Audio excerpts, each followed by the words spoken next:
Petite course de voitures téléguidée pour Rémi et ses amis qui sont vite rattrapés par l'actualité en apprenant la visite de la Première ministre ce jeudi à La Réunion. S'il amène que les paroles, c'est pas la peine, vaut mieux qu'elle reste chez elle. Franchement, moi j'attends rien. Non, on n'attend pas grand-chose. On crie tellement assez sur nos besoins, sur la vie chère à La Réunion. Et puis il n'y a pas grand-chose qui est fait. Il faut calmer un peu le jeu, faire des discours ici, cela, mais ça va aboutir à quoi?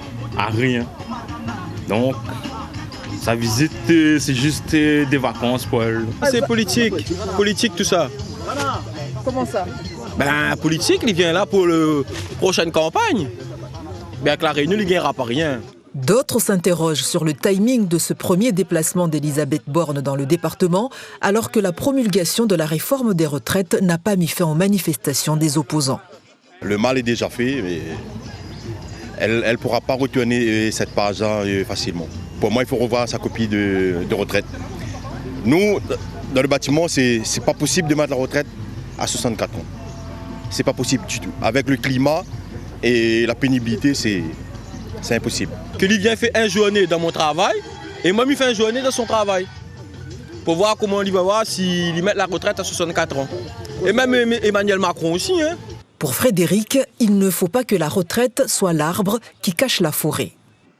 Pour nous, famille créole, dans la vraie vie, la vraie problématique est plus l'inflation, le coût de la vie, de ce que ça nous coûte aujourd'hui de vivre, de payer, que ce soit aujourd'hui l'alimentaire principalement, tout ce qui est énergie, même si on est beaucoup moins impacté que la métropole. Aujourd'hui, qu'est-ce que le gouvernement fait en fonction de l'augmentation des prix ? La Première ministre est attendue dans l'île du 11 au 13 mai.